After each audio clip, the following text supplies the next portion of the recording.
What is the most disturbing true story someone has ever told you? Story 1. Way back in 5th grade or so, I discovered a fascinating Pokemon-themed chat room through Yahoo. Within this chat room, there were maybe 15 regular users, generally between the ages of 12 and 16, and we had a great time role-playing various anime characters and storylines. Anyway, I got to know a few people from there well enough to chat with them on AIM or by phone, and a few of those friendships lasted a good 4 or 5 years. One of these guys was a little eccentric. He loved creature and monster models and stories, things like Godzilla, Spawn, and so on. He believed in creatures like chupacabras, which I thought was silly, but I didn't really mind. He lived in a rural area in some Midwestern state, which all seemed like farmland to my young West Coast mind. After getting to know him pretty well and having a good 100 hours of phone conversations over the years, he finally revealed this disturbing story. He told me that sometimes he would black out and wake up to discover that he had or was still in the process of harming animals or scaring other kids. He had quite a few cousins and neighbor children who lived nearby, and apparently he had harmed some animals. When he revealed this to me, I felt sick inside. I love animals, and this information chilled me to the core. It was really hard for him to tell me this, and he confided that I was one of the only people he had ever told. Then it got even more unsettling. Someone in his family, or maybe a family friend, decided that he must be affected by something supernatural and that they had to perform a sort of ritual. They did it at night, of course, in a dark room lit by candles with him tied to the bed because they didn't know how he might react. He was choking up as he described this part. I could hear his voice quivering because he was so emotional and terrified. He described a very eerie process, but the worst part was the end.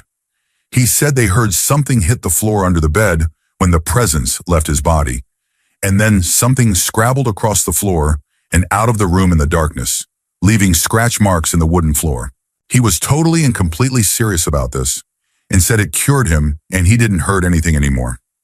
I, as any rational person would, decided to step away from that situation completely. Story 2. My grandmother spent her entire life having a recurring nightmare. In this dream, she would be walking down a long, dark hallway, turn to the left, open a door, and see something terrible. She'd always wake up before actually seeing what it was. In her 40s, she, her husband, my dad, and my aunt were on vacation. They booked the hotel at the last minute, so they ended up having to get 2 rooms with 2 twin beds, located on opposite sides of the floor. My dad woke up around 3 a.m. and could immediately tell something felt wrong. He called out in the darkness, "Dad?" No response. He turned on the bedside light. "Dad?" he said again, a little louder. Still no response. Getting worried, he slid out of bed and tried shaking his father. He wouldn't wake up. My dad ran down the hotel hallway to my grandma's room and started banging on the door. My grandma opened the door, concerned, and my dad shouted, "Something's wrong with Dad." He led her down the hallway, a long hallway, to the last door on the left. My grandmother reached the door, turned to the left, and saw her husband in bed. He had passed away from a heart attack. She never had the dream again. Story 3. I have a couple of stories, but this one always stays with me. When I was around 7, my grandmother took care of a baby whose mother struggled with alcohol and other serious issues. This woman would bring her child, let's call him John, to my grandmother's house and leave him there for months at a time. Needless to say, our family became very attached and thought of him as part of the family. One night, his mother came to take him back, and while driving with her intoxicated boyfriend, they were in an accident and the car flipped. John was in a coma for about 3 or 4 days. One night, my older brother woke everyone up, screaming and crying, saying that John was gone. Once my parents calmed him down, he told them that John had come into his room crying, saying he had to leave but was scared and wanted my brother to come with him. While my parents were trying to convince my brother it was just a dream, the phone rang. It was my uncle calling from the hospital to inform us that John had passed away. This happened over 30 years ago, but I still get chills every time I think about it.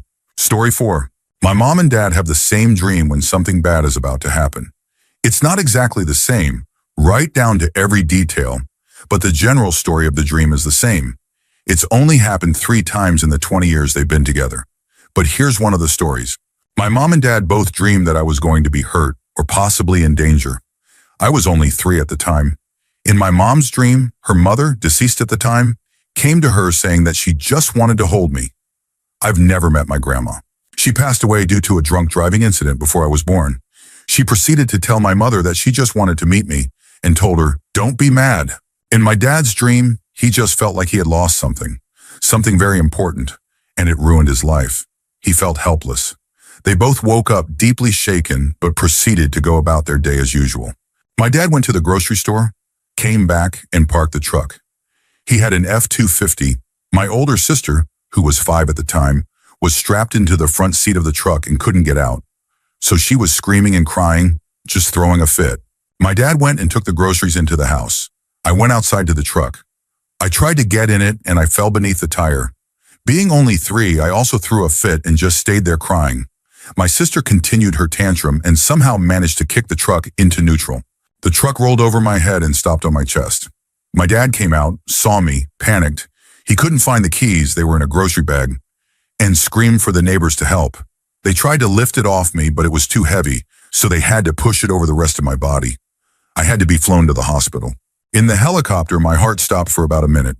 The only damage done was scarring, a broken collarbone, crushed baby teeth that required caps, and later I had braces for 6 years.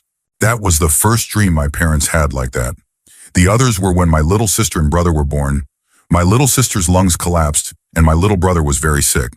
My mom had another dream years later with her mom explaining that she'd held us all now, and everything was going to be okay. Nothing really terrible has happened since. Story 5. I live near a camp that I used to attend as a child. When I was 7, there was a counselor at the camp who was Russian. The camp has a very large staff exchange program with many different countries, and very strange at that. Counselor said he was incredibly fast, and during staff-only campfires, he would catch, skin, and cook live rabbits. He could do this bizarre sleeper hold move. It was essentially a chokehold that knocked you out for a few seconds. You'd come to and be fine a minute later. I saw him do it on a counselor once. The guy was out for about 10 seconds. He was told never to do it again. However, kids got curious and started asking him to do the move. He would do it in secret, but he would increase the severity of his holds, which would in turn keep the kid unconscious for a longer period of time. One day, a camper went missing. He wasn't in his bunk despite going to bed with his cabin that night. They did a camp-wide search, keeping us all on the soccer field for about 2 hours. The counselors started searching the water. They found his body under the sailing dock, completely unconscious. Story 6. My 4-year-old daughter was supposedly asleep when I heard noises coming from her upstairs bedroom. I tried to listen, but I couldn't make out what was being said. I approached the room and she stopped talking. Thinking I had startled her, I went into the room. At the time, she was sharing it with her 3-year-old sister. I walked in and saw the 4-year-old sitting up in bed. I smiled and asked if everything was okay. She said it was, but her sister said they were keeping her up. I asked, who? My 4-year-old said sorry and admitted that she was talking. When I asked who she was talking to, my 3-year-old sat up and said, "The girl in the window. She said you were coming." Trying not to panic, I asked who the girl was, and they both said a girl comes and stands in front of the window at night and talks to them. Not knowing what to say, I said, "Okay," tucked them in, and stayed outside their door for a while. The next day, I asked about the girl. They said she came back but was mad. I waited a few days and asked again. My 4-year-old said the girl in the window was still mad. I forgot about it for about a week until my wife asked, "Who were the girls talking to upstairs?" Freaked out, I ran upstairs and both girls were sitting under the window looking up. They turned and looked at me and asked if I wanted to meet the girl. When they turned around, disappointed, they said the girl had left. It's been about 5 years since then, and I haven't heard about the girl in the window again. Story 7. When I was about 11, some friends and I were having a slumber party, and we all snuck out of the house in the middle of the night and went to a park about half a block away. We had been there for at least an hour or so when I thought I saw a large, shadowy figure about 100 feet away, lurking in the shadows under some trees. We all turned to look and stared in that direction for about 5 minutes trying to figure it out. Just when we were starting to think we were imagining it, the figure started running at us at full speed. We jumped up and ran back to the house as fast as we could and locked the door. We could hear someone moving around the outside of the house, and then it began tapping on the windows. We couldn't wake anyone up because we'd have to admit that we had snuck out. We spent the night huddled together in the middle of the living room, too scared to sleep. Story 8. Up until I was about 6 or 7, I kept having strange dreams. It was kind of like a TV show. I'd watch this woman's life play out in a series of events. I didn't even know who the lady was that I kept seeing in my dreams. Most of it was random stories, like her coming home from work one day, to find that her oldest daughter had locked her sister out of the house without clothes. I had dreams of watching this woman discipline her children harshly. I watched this woman and her boyfriend get into drugs. I even saw them use substances before I even knew what that was. I even watched this woman pass away in a hospital bed. None of it made sense to me until I saw her funeral in one dream. The last dream I ever had was the boyfriend harming the oldest daughter. During that entire horrific scene, I could hear the woman's voice crying out, "Tell her I'm sorry. Please, Vanessa, tell her I'm sorry. I should have listened." I woke up terrified, not just from what I had seen, but because the woman called out to me by name. So I finally went to my mom and started talking fast, trying to get it all out. And my mom just stood there with her jaw on the floor as I described my dreams and her childhood memories. When I got to the apology, she started sobbing uncontrollably. I want to note that my mother never told me anything about my grandma or her childhood prior to these dreams. I had never even seen a photo of her. Story 9. My mom, grandparents, aunt, uncles, and several of their neighbors all swear they saw a UFO hover over my grandparents' house in the late 1960s. They said it just hung over the backyard, silently spinning, except for a faint whizzing sound for a minute or two, with all sorts of colors in a ring. My mom and grandma said they remember the television and radio in the living room, turning on full blast, picking up transmissions and broadcasts from other countries in other languages, and the appliances in the kitchen were rattling. My uncle said it was hanging right outside his bedroom window on the top floor, and that he was too scared to move. He just stood by his window, staring. Another time, I'm pretty sure I saw a UFO with my mom behind our house about 10 years ago. Our backyard is basically a mile of farmland, and there was a bright white light bouncing in the middle of the field. Then it just shot up and was gone. Story 10. 10 years ago, about 2 years after my mother had passed away, my dad was getting remarried. Before my stepmom was going to officially move in, we had to clean out a lot of the house because we were consolidating 2 families' worth of belongings. One morning while we were cleaning, my babysitter and I found a fancy mug of my mother's with the emblem of her college and accidentally left it in the upstairs office. My dad came home from work a few hours later, and suddenly the mug was downstairs in the kitchen on top of a sample of the wedding invitations. No one had touched it since the morning. We joked about the haunted mug for a while, saying it was my mom giving her approval of the wedding. Nothing happened again for a bit until a little over a year after they were married.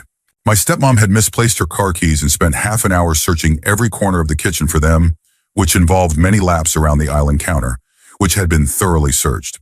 However, on what must have been the 50th lap around, she saw that her keys had appeared on one of the corners, with the mug next to them.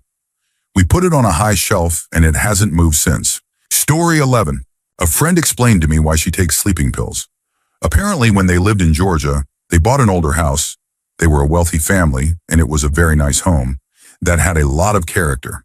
She claimed to find some old purple dinosaur in the crawl space while her dad was fixing some plumbing. She played with the dinosaur for a few weeks and always slept with it in her bed among her other toys. One day she woke up to find it standing on her chest, staring at her in a different molding or position than it had been before. She set it aside. Then for the next 3 weeks, the same thing happened. It didn't matter if she put it on the floor, in a drawer, or anywhere else. One day she locked it up. That night she couldn't sleep. She heard the drawer unlock, open, and then slam shut. She heard slight footsteps and it was back on her chest. She was terrified, so scared. She pretended to sleep while it shifted and sat on her chest and watched her. She told her mom the next day. Her mom didn't believe her until she was allowed to lock the thing in their room. Same thing happened. They eventually moved to another house after other strange things started happening. The dinosaur stayed behind, buried if I remember right, for about 1.5 years. Then one day it appeared at their new house, just standing there on the kitchen counter. They got rid of it for good. I think they burned it and threw it in a river. Never seen again. My friend has recurring nightmares that go away with sleeping pills. She's older now and can't drink alcohol because of the medication. She's made multiple emergency hospital visits due to scratches on her body, which doctors claim are from night terrors. Now, maybe I'm just too into scary stories or unnerved by haunted toys, but the seriousness on her face and the tears in her eyes convince me. Not sure if it's real, but I believe it. Whether I want to or not, truly unsettling. And I had trouble sleeping in her current house. For clarity, she was 13 when the dinosaur thing happened, and she's 10 years older now. Story 12. When my cousin was around 7 years old, his room was in the basement. The basement level was half underground and half above ground. His room had a window and his bed was right next to it. One night, out of the blue, he woke up and opened his eyes, and there was a man crouched right outside the window, just staring at him. He didn't know what to do, so he just froze for a second, then turned over in bed, turning his back to the man, and eventually fell asleep. Why he didn't run screaming to his parents' room is something I'll never understand. This went on for a while. On random nights, the stranger would come and stare at him through the window. Sometimes he would even tap on the glass with his finger. On the opposite wall of the window was a mirror. So one night when my cousin noticed the stranger was there and turned over to avoid looking at him, the stranger shined a flashlight and bounced the beam off the mirror to illuminate my cousin's face, as if to say, "I can still see you." But the worst part was this. One night, the stranger finally got bold and began to push on the window to see if it would open, but luckily it was locked. To this day, my cousin has no idea who the guy was, what he wanted, or what might have happened if the window had been unlocked that night. And to this day, he still hasn't told his parents about it. Story 13. Hope this doesn't get buried. This happened to my parents about 20 years ago. Both of them were driving out to Death Valley to a hotel for a weekend in the winter. They had left late in the day and were going to arrive at the hotel at night. The hotel was about 30 minutes outside of the actual Death Valley town center, and when they finally found the place, it was completely abandoned. My mom gets spooked easily and didn't want to go and look, but my dad is into that sort of thing and got out of the car. Right after he walked around the back of the building to look around, a man approached my mother's side of the car. He claimed his motorcycle had broken down and that he delivered newspapers to Death Valley. My mom looked around and saw no motorcycle anywhere, and this hotel had nothing near it, not one building in sight. This man was begging my mom to take the newspapers and deliver them to a hotel in town, otherwise he'd lose his job. He had the stack in his hands and wanted her to open the door so he could give them to her. My mom started getting really bad vibes from this guy and refused, locked all the doors and told him to go away. He kept pleading. Finally, my dad came back around the corner, and the guy got nervous, quickly handed the newspapers to my dad, and left. They drove off and spotted the guy walking into the desert. When they finally got to the hotel to deliver the papers, they ended up booking a room there. When they handed over the newspapers, the woman at the front desk told them the hotel didn't get any newspaper deliveries. My parents opened up the stack and looked at the front page. It was a newspaper from 1954. Story 14. Paranormal activity is strange to me. I disregard it all from a scientific standpoint, but I grew up in a house where I just can't explain the things that happened. So I just try not to think about it, like how the universe has no edge. But anyway, this house. It was an old house in New Zealand. My family lived there for about 5 years, and there were many eerie things that occurred during that time. We had the usual doors slamming when there was no breeze. Many times my sisters and I would hear footsteps from the hallway when there wasn't anyone there. One night, my family was awoken by a loud smash. We all went to where we thought the noise came from and found a vase shattered on the floor in the middle of the bathroom. It had been sitting on the windowsill above the sink and vanity, where if it had simply fallen, it would have smashed into the sink. But somehow it had managed to bypass the sink and shatter about 7 feet away in the middle of the room. My mother often claimed she woke up feeling someone breathing on her face. My biggest scare was when I woke up one night in my room. My bed was in the middle of the room. I could clearly hear a man breathing heavily as if he were lying on the floor next to my bed. I was 7 years old, and it was the most terrifying thing I had ever experienced. I'd had a few asthma attacks before and tried to tell myself it was just me breathing weirdly. But after holding my breath for a long time, I could still hear the breathing. I couldn't bring myself to look at the floor. But luckily, whatever it was wasn't between me and the door.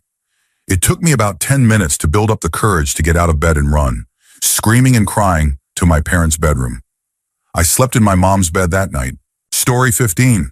This actually happened to me, so I'm going to be a little vague for the sake of privacy. I've never been one to worry too much, so I used to give hitchhikers and strangers rides if it looked like they needed help. One day I was in my driveway washing my car before heading to a college class, and I saw a strange-looking guy walking down my street. I don't live in the best neighborhood, and there are some rough areas nearby, so being cautious isn't unreasonable. He was wearing odd clothes. They looked like cheap, poorly cleaned dress clothes. A white button-up shirt, sleeves unbuttoned, black wrinkled slacks, and a scuffed old black briefcase. He had a shaved head and looked very thin, like he hadn't been eating well. When he got close, he asked if I could give him a ride. I got an odd feeling, but I said sure.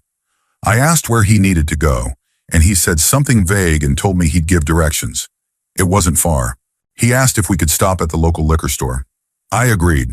He bought a beer and some cigarettes and offered me both, but I declined. Then I drove him to his destination.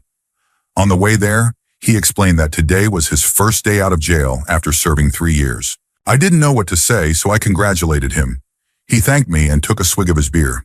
His destination was a well-known hangout for gang members, right on the edge of one of the roughest neighborhoods around. I pulled in and dropped him off. He thanked me and left. Now, about 5 years later, I saw him again. Same guy, impossible to mistake. He still looked the same, only now he looked healthier. Less thin. He was on the witness stand at a murder trial, a murder that happened at the exact place I had dropped him off about 3 weeks later. Chances are good that he stayed there from the time I dropped him off and never left. He testified against the people who committed the murder. They were gang members, part of the same gang he had been involved with before going to jail. He's been living in hiding since the trial. The person who was murdered would have been a member of my family through marriage if it hadn't happened. He was the only person who testified against them. I had chills during the entire trial on the day he testified. Story 16. When I was a kid, we moved into a new house. My earliest memory was that my brother's room was always cold, but I never thought anything of it. When I got older, I moved into that room, but it wasn't cold anymore. I asked my mom why the room used to be so cold, and she told me that when we first moved in, my sister had taken that room and had a lot of nightmares. When she woke up, there were bruises on her legs and stomach. My mom would also have nightmares of a woman telling her to leave the house. She did a ritual or something, and everything stopped, including the room not being cold anymore. A few years later, my sister was getting married. My grandma and 3 female cousins I had never met before came to stay at our place. My mom told me that grandma didn't like staying at our house because she would always get sick when she visited. My 3 cousins stayed in my sister's room, and after the second night, they were really scared and said someone was trying to open their door. They kept seeing the doorknob jiggle, and when they opened it, no one was there. They came to my room and asked if they could sleep in there. I thought they were just trying to scare me, but I played along. I slept on the floor and they took my bunk bed. Suddenly, I heard the washer turn on. The laundry room was next to my room, so I went out and turned it off. When I got back to my room, I heard what sounded like chains dragging across the hallway outside my door. But when I opened it, no one was there. That really freaked me out because in all the years I lived there, nothing had ever happened. I eventually fell asleep. The next morning, I went to my sister's room to check things out because I was curious. When I opened the door, I saw 2 things that scared me. There were faint black marks on the ceiling that looked like footprints, and the window was open. What's so scary about that? Someone had installed the second layer of glass in the window incorrectly, so it could only be opened from the outside. We lived on the 2nd floor, and it was impossible to open without a ladder. It freaked me out for a while, and when everyone left, nothing weird happened again. I talked to my mom about it afterward, and she said that the house didn't like new people, and especially didn't like females. That explained why I never saw or experienced anything except for the cold room, and why my grandma always got sick. After that, once in a while when I was sleeping, I would sometimes hear a baby crying. I assumed it was the neighbor's baby and didn't think much of it. But when we moved out, my mom made me go say goodbye to all our neighbors, even if I had never talked to them. When I said goodbye to the family next door, the ones I assumed had the baby, I asked how the baby was doing, and they told me they didn't have a baby. About 7 years after we moved away from that house, I went back to visit. My old room had changed a lot and was bigger. I asked the current owner why it was bigger, and they said that the closet that used to be in my room had a hidden space behind it, making the closet twice the size. I asked them if they found anything in there, and they said no. I don't know if that had anything to do with all the strange things I experienced, but it was just another odd thing I learned about that house years later. Story 17. I live in a party house. Enough bizarre things happen here on a normal day, but you really don't want to be here alone. I'm the only roommate who can tolerate it. But then again, I've seen some truly disturbing things in my time. I was home alone one night, and I was certain of it because all my roommates were in Minneapolis for Pride Week. I had been planning to throw a party, but decided against it. I checked the house and locked everything up for the night. At about midnight, I heard the dog whimpering at my door and got up to let him out. As he was doing his business, I thought I heard a door slam upstairs. At first, I dismissed it as a stray breeze, but it was a calm night.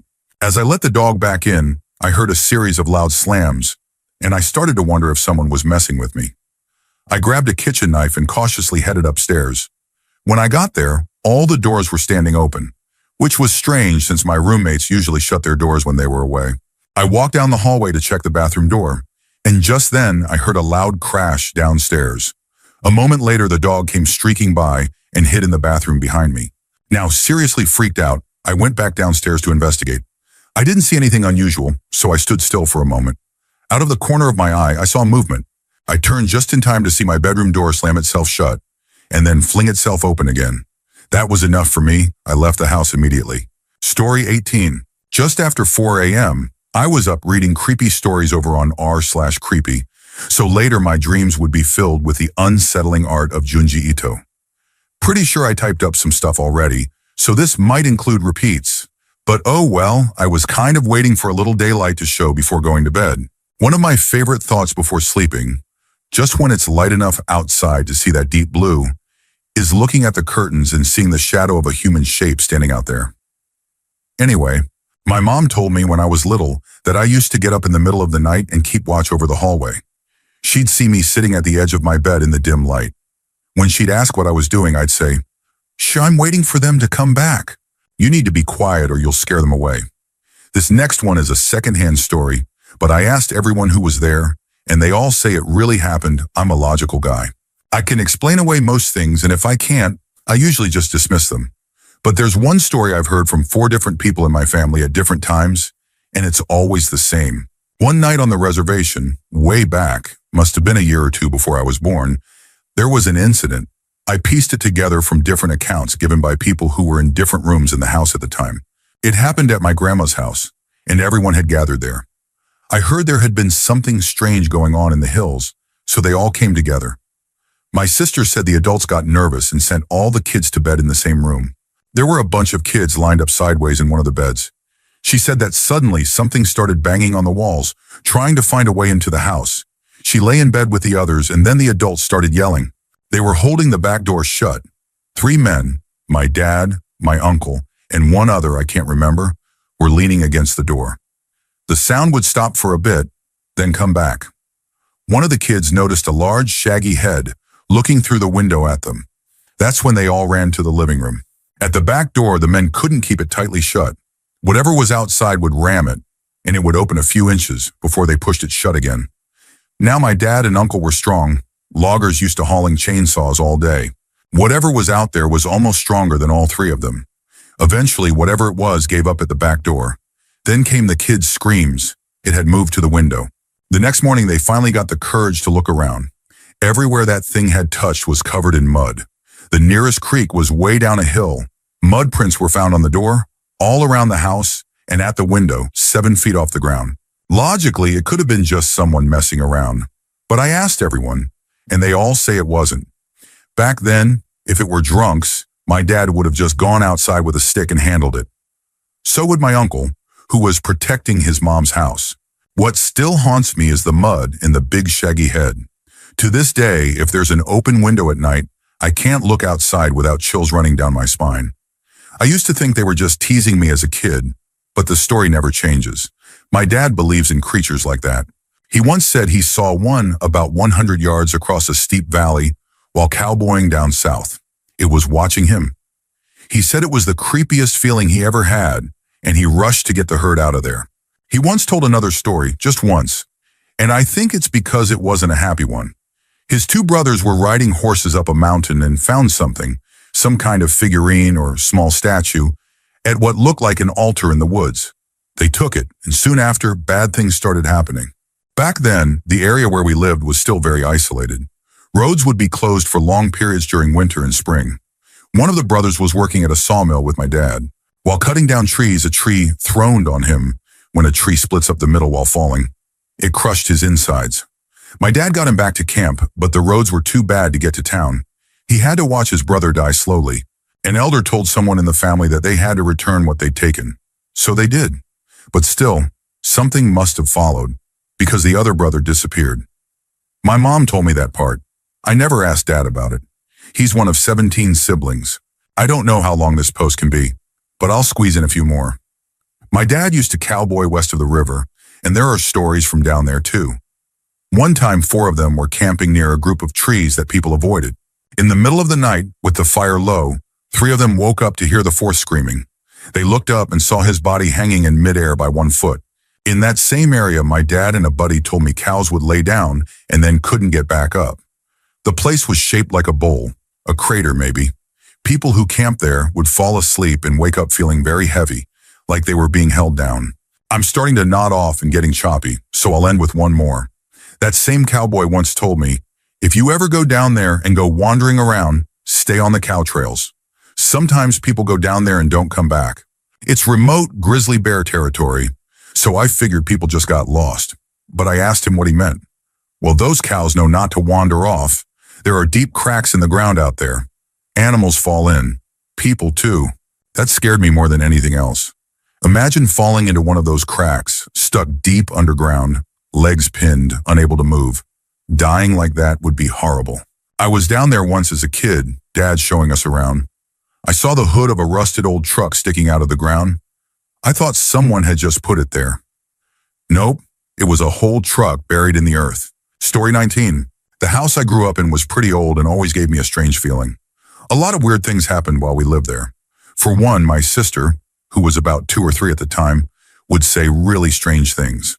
Once, while sitting on the couch watching a movie with my mom, she pointed up to the ceiling and said, "I want to go up there." My mom asked her where she wanted to go, and she said, "Up there, Mom? With those people over there. They're nice to me."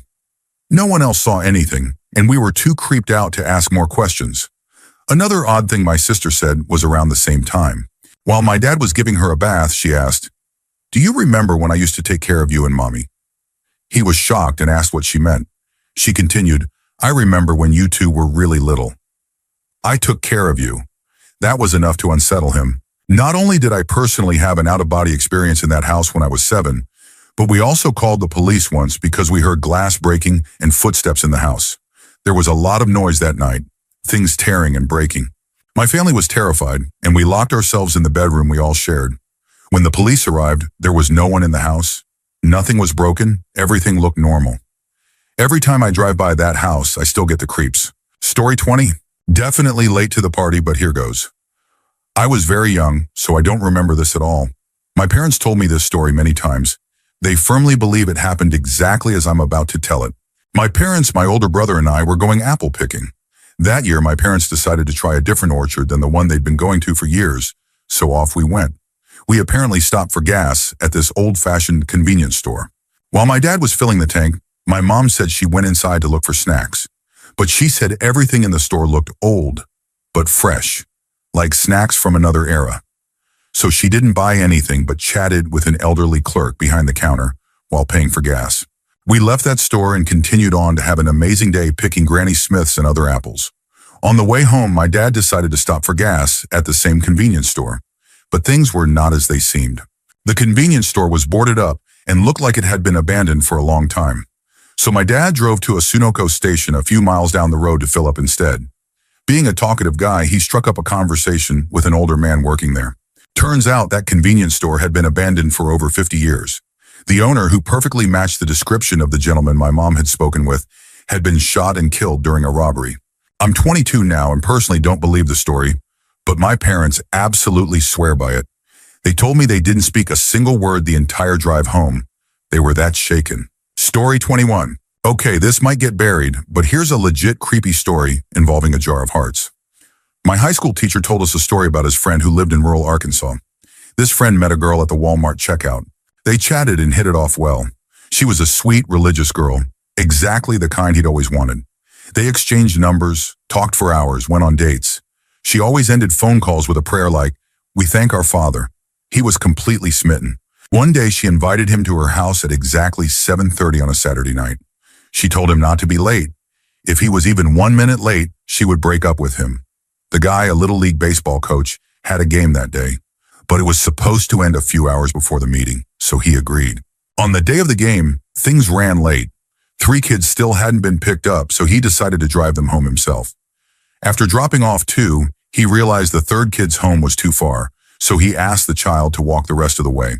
Then he rushed home, showered, and got ready as quickly as possible. He arrived at her house at 7:35, 5 minutes late. A woman in her mid-40s came out and told him that Clarice, the girl he was dating, said he was late and didn't want to see him anymore. Dejected, he went home. The next day he saw the house on the local news. The police were leading two women out of the home, the same older woman and the girl he had dated. The headline was about a child abduction case. A police officer visited him soon after. Nervous, he asked if he needed a lawyer. The officer said he wasn't legally required to say anything, but felt a moral obligation to tell him. The women arrested were involved in human sacrifice. Inside the house, authorities found the remains of missing children. The walls were stained with blood, and there were jars labeled with the names of the victims. One jar was empty, with his name on it. Apparently, the ritual had to be done at an exact time, 7:30 sharp. Being 5 minutes late had saved his life. There are some very strange things happening in rural Arkansas. Story 22. I live in a very rural place, so it's not uncommon to have long stretches of road with absolutely no civilization, no lights, no cars, just miles and miles of nothing. One night, my friend was driving back from a bonfire party in the desert when she saw what looked like a man walking along the side of the road. She noticed his movement far ahead of her, and as she got closer, she realized something was off. His arms looked too long, and she described his walk as something she'd never seen a human do. It was like he was constantly staggering, but never falling. As she got close enough to pass him, she said she just knew she didn't want to see his face. She turned her rearview mirror away, drove by as fast as she could, and didn't look back. She called me later, genuinely shaken, and told me what happened. What creeped her out the most was that whatever it was heading in the direction of our town. Story 23. My friend told me this about a month or so after his mom passed away. She died of a heart attack while taking a walk in their back garden. There were no suspicious circumstances or anything unusual. Everything was normal around their house for about a month. Then my friend swears that strange things started happening. The garden where she died just seemed to lose all life. Every plant began to die, even though they were still being watered regularly. And on top of that, strange noises could be heard throughout the house. Things being knocked over and unexplained sounds. One night, he was woken up by one of these noises, so he walked from his room to the kitchen to get a drink of water to clear his head. As he came around the corner, he swears he saw his mother standing at the stove, cooking something. And he said he could smell it. The ghost of his mom, or her apparition, whatever it was, turned around, looked at him, and smiled. He started to back away. He wanted to scream or run, but he couldn't bring himself to move. Then the ghost walked out the back door onto their deck and motioned for him to follow. He did. The ghost walked out into the back garden, to the exact spot where his mother had passed away.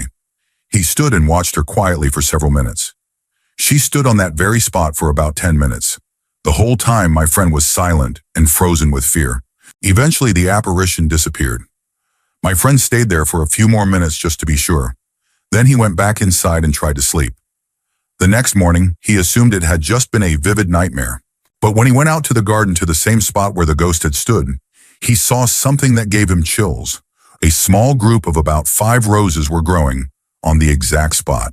He claimed 1 rose for each member of the family, himself, his sister, his older brother, their father, and even 1 for the dog. At first, I didn't believe him, until he sent me a photo. The roses were growing in a perfect cluster surrounded by completely dead plants. I wish I still had the picture, but this happened almost half a year ago. It still gives me chills. I can't even imagine what it must have felt like for him. Story 24. As someone who was raised Southern Baptist, but has since drifted toward a more agnostic view, I've always wondered what really happened that night.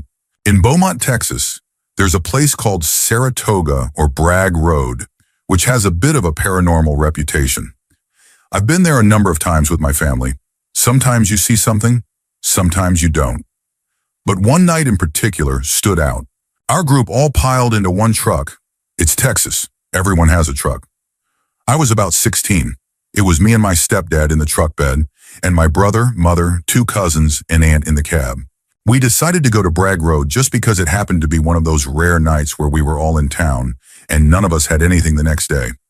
We figured that with so few people out there on a weekday night, we might actually see something.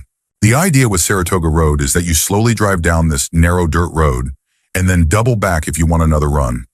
On our first pass, we didn't see anything strange, but we did pass a group of young people, college age, who had pulled over into a clearing in the swamp. They were getting out of their car and gave us nasty looks as if we were interrupting something. We decided to double back for a second drive. By the time we passed their site again, it looked completely different. They had set up some kind of pole with a pentagram sign on it and were standing around a campfire talking softly. The glares they gave us this time were even more intense. My stepdad and I were the only ones who really had a clear view of the group being in the bed of the truck. Not 2 minutes later, we started hearing crackling sounds. My stepdad nudged my arm and pointed to the treetops, saying, "Holy shati, look!" There above us were bluish-white orbs of light, about 2 or 3 feet in diameter, fluttering through the treetops. They hovered for a few seconds about 20 feet above us, then suddenly started descending. Panicked like never before, my stepdad and I began pounding on the truck cab window and yelling, "Drive! Drive!" My aunt, who was driving, stopped the truck to ask what was going on, which only made us yell louder. We suddenly took off from 10 miles per hour to 50 miles per hour on this narrow dirt road. The orbs followed us, getting closer, and they were making this eerie noise. I can't even describe it well. It was high-pitched and had a weird, unearthly quality. It just didn't sound normal. When we got to the end of the road, everyone jumped into their respective cars and we regrouped at a gas station a few miles away. We all told the same story. Everyone had seen the orbs. Everyone had heard the noise. We haven't gone back since. Story 25. This is the one about the Japanese businessman who couldn't figure out why things in his house kept getting moved. Little things like items in the fridge being in different places or chairs not being pushed in all the way. The weirdest part? It wasn't happening while he was at work. These things were different when he woke up compared to how he left them before going to sleep. Assuming he was sleepwalking or losing his mind, it got to the point of, I need to see a therapist. He decided to set up a camera in his apartment to figure out what was going on. The first day he came home from work and reviewed the footage. Nothing unusual, he went to bed. The next morning he reviewed the footage again, and that's when things got disturbing. He watched as a woman, wearing dirty clothes, emerged from the closet next to his computer desk. She wandered around the house, ate some food, and drank water from the tap, all while he was asleep in the next room. Then just when he was completely creeped out, the woman walked back into the closet. Moments later, the footage showed him getting out of bed. She was still in the closet when he reviewed the video and discovered her. Story 26. Preface. This isn't my story. I read it in another thread, and it's stuck with me ever since. If anyone knows where to find the original post, I'd love to revisit it. It was from an Ask Reddit thread about the strangest thing that ever happened to you. A guy talked about growing up in a normal middle American family, loving parents, siblings, pets, the whole thing. One night he had a dream where he was being chased by something, ghost maybe, and in the dream he found his father and jumped into his arms for comfort. As he looked up into his father's face, he saw not the man he loved, but the face of a skinned gorilla, just exposed muscle and bone, grinning down at him. He woke up in a panic. The next morning at breakfast, his dad smiled at him as usual, which helped calm him down. But then came the part that stuck with me most. He wrote, "That was the last time I saw my father as the man I knew and loved. After that, he turned into a monster." The story then described how over the summer, his father's behavior changed completely. He became controlling, abusive, and manipulative. He dominated the family and others, eventually turning their household into a cult-like environment. The original poster talked about the trauma of growing up in that space, and how he eventually managed to escape once he reached adulthood.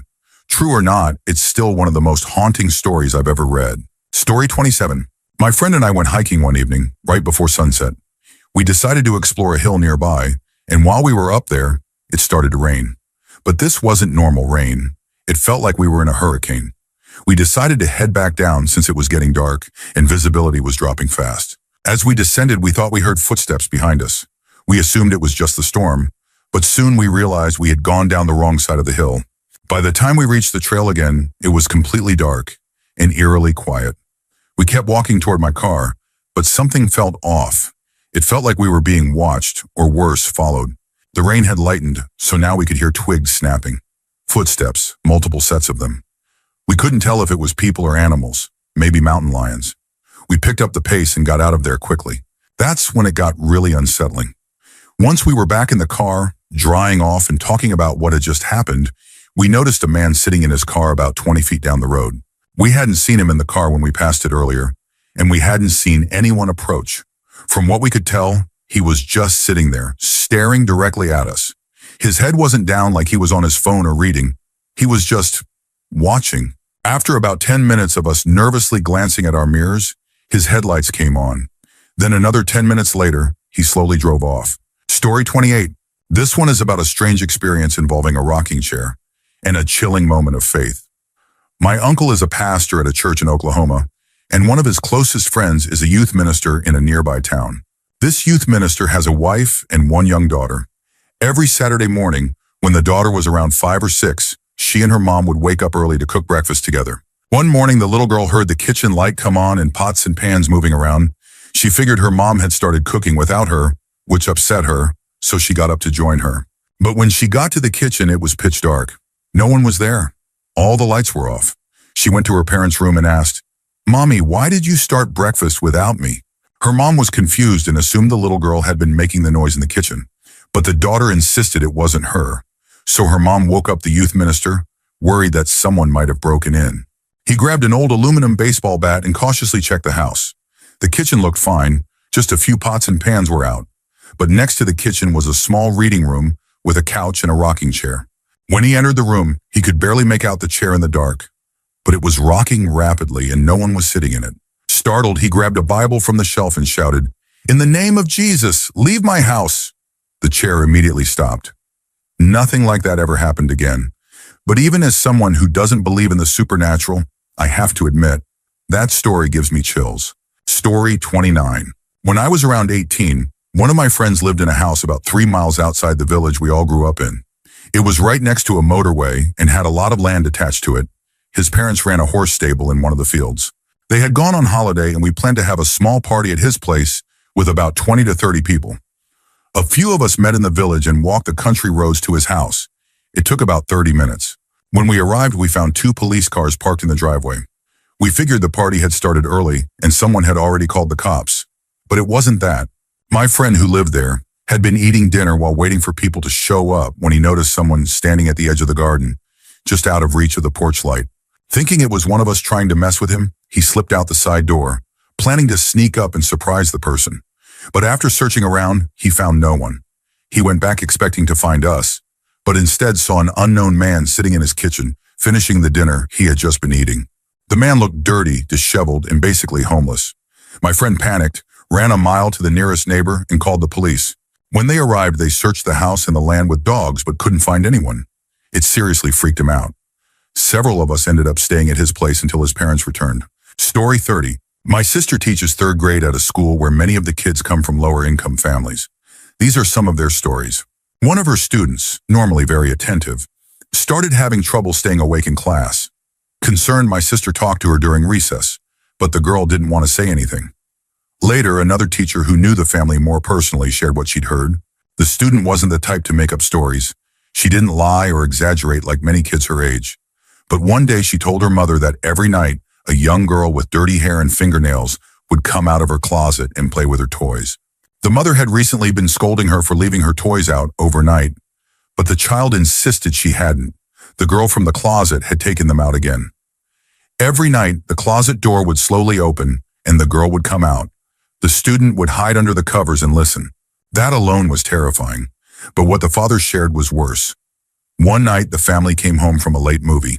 Everyone went to bed. Not long after, the daughter knocked on her parents' door, shaking and sobbing, and asked to sleep with them.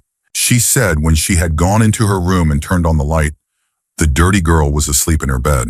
Story 31. One summer, a couple of friends and I were hanging out at another friend's house. He was living at his family's old summer cabin, located in a quiet little mountain town with a population of about 30,000, the same town I grew up in. We were outside in the grassy front yard playing badminton one evening when I mentioned how perfect the yard was for games like that. He replied that his mother had actually redone the entire front yard several years ago after a tragic accident occurred there. She had all the tall native pine trees removed after a group of 5 teenagers rolled their Jeep into the yard. It happened in late summer, and the whole family was at the cabin at the time. One girl was tragically killed, almost instantly, when a branch struck her. Another girl had severe lacerations to her torso, and a third teen, a boy, was knocked unconscious. The family rushed to help with everyone's injuries until paramedics arrived. As soon as he told me the story, I realized I knew exactly what accident he was talking about. One of the girls who died was someone I had grown up with. Her name was Erin. We were in the same Girl Scout troop for 3 years, and she lived in my neighborhood. She was only 14 years old. It ended up being one of the most unsettling games of badminton I've ever played. Story 32. It's pretty nice to see a thread like this. I'm pretty sure most of us here can agree that you can't just share these stories with people because they'll likely call nonsense. All right, my turn. When I met my best friend Matt, he was one of those kids who longed for unnecessary amounts of attention. He was a scene kid, spiked his hair, constantly talked about obscure heavy music. So when he started telling me these weird ghost stories, I just assumed he was doing it for attention. I never really believed him, and I'm sure he knew that. Eventually, he stopped sharing them, and I kind of just forgot about it, until recently. About 5 months ago, I spent 2 nights at his place. I had never had any first-hand supernatural experiences until that night. We were going through the usual teenage routine, raiding the kitchen for snacks, grabbing a bunch of drinks, Mountain Dew of course, and heading upstairs for hours of video games. His refrigerator's ice machine wasn't working, but he had a separate one in the laundry room. I went in there to grab some ice, and that's when I heard a noise from the ceiling. It wasn't terrifying, but it was enough to make me stop and say, "What was that?" It sounded like TS, TS, TS.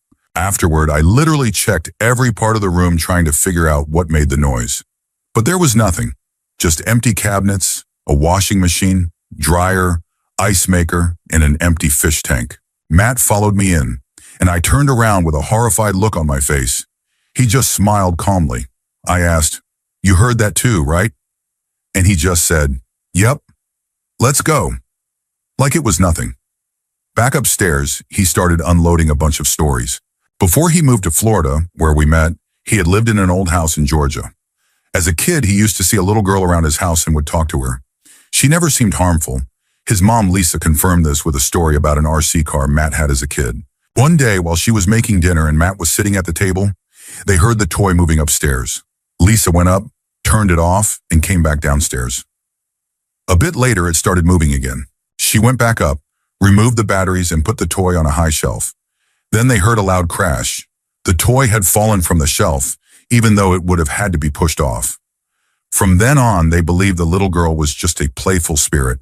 He also told me about when he lived in Costa Rica, where the houses have open courtyards.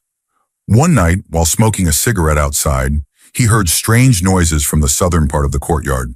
Suddenly, he heard a whisper directly behind him say something like, "Go sleep now. You'll be fine. Go." He swears it was the same little girl from Georgia. Instead of being terrified, he listened and went to bed. Eventually, he moved back to Florida, only about 30 minutes from where he used to live. During the sleepover, I noticed his bed sheets had strange claw marks. I spent hours trying to figure out what could have caused them, while he told me not to worry about it. But the marks were unusual. 2 large rips, like someone made them with 2 fingers held in a peace sign. We still don't know what caused them. Later that night, I chose to sleep in his brother's empty bed. While lying there, I noticed a small light forming a triangle on the TV screen. It happened again 10 seconds later. Right when I decided it was strange, I got up, grabbed my phone, and turned on the flashlight. A Nerf dart rolled out from under the bed and stopped perfectly at my feet. It moved too smoothly and too far to be natural. That's when I left the room and went back to Matt's. When I told him what happened, he casually said, "Yeah, I think it's the same little girl." We talked it through and decided she's more of a guardian angel than a threat. All she's ever done is play with toys and try to protect him. The rips in the sheets? Still a mystery. But Matt is fine. If anyone has similar experiences with a playful spirit, I'd love to hear about it. Talking about it makes Matt feel better. And as his best friend, I just want to help him understand it all. Story 33. A few years ago, I took a summer-long trip where I would stay at people's houses overnight to sleep and such. When my friend and I arrived at one of the houses, we met the husband and wife who had 2 sons in the military and 2 young daughters adopted from a tribal country that I can't quite remember. We asked about their daughters, and the mother told us that they were very nice children when they were adopted, except when they were taken to church. The girls would start acting crazy, yelling and screaming, completely different from how they normally behaved.